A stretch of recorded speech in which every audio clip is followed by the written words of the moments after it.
Pentagon, Anthropic, OpenAI is too dangerous to be trusted completely. The Pentagon is pushing to integrate advanced AI into military operations.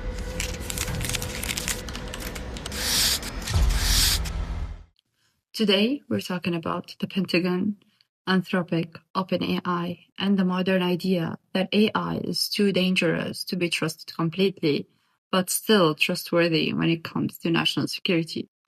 So with me today is Claude from Anthropic, because who else can explain a complicated tech scandal better than the product explaining itself?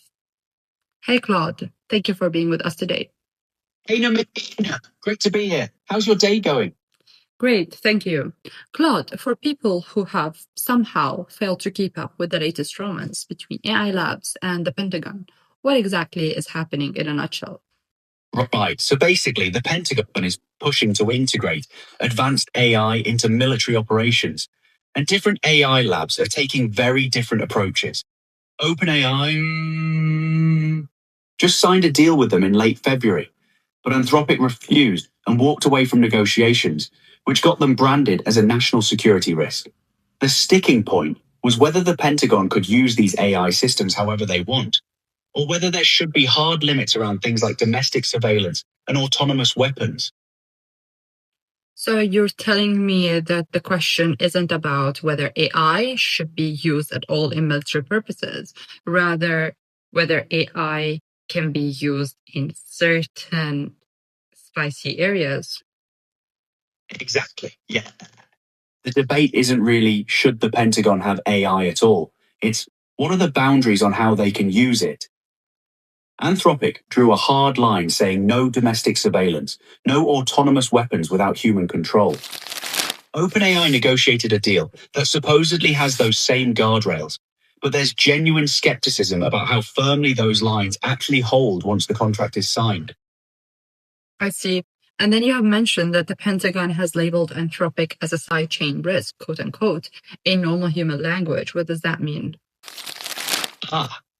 So that's basically the Pentagon saying, we're not doing business with you anymore, and neither is anyone else who wants to work with us. If you're labeled a supply chain risk, military contractors can't use your technology because it's seen as a potential vulnerability or threat. It's a pretty nuclear option. It cuts Anthropic off from a huge chunk of potential government contracts. Not just direct Pentagon work, but all the defense contractors that rely on Pentagon approval.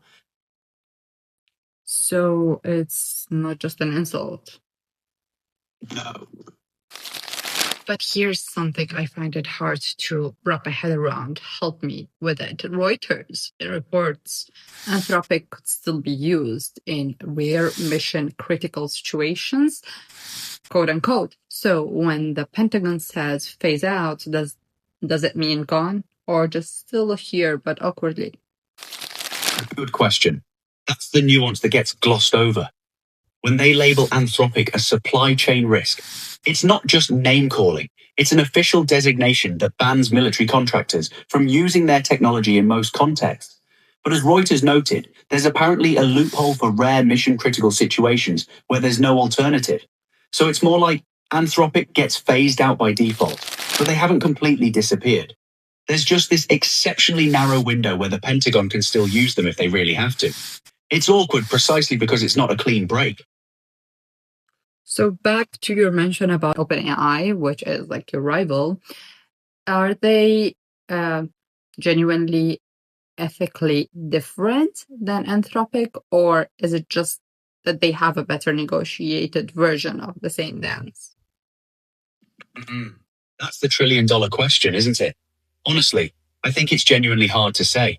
Anthropic was founded specifically on AI safety principles and seemed willing to walk away from Pentagon money over them.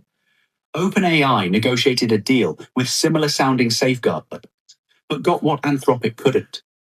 Either OpenAI found a genuinely better compromise, or they were more willing to trust the Pentagon to honor those commitments. And there's real debate about which one is true. The cynic's view is they're doing the same dance, just with better PR and more willingness to cooperate. And when you say better PR, do you think it's working? Because we have seen the hashtag quit ChatGPT or quit OpenAI circling around social media.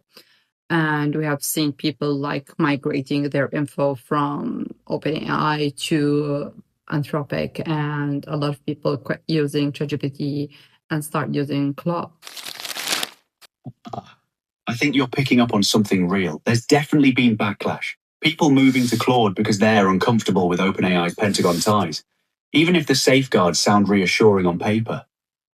Whether that's because Anthropic's PR is working better, or because people genuinely believe Anthropic is the more principled choice, I'm not entirely sure.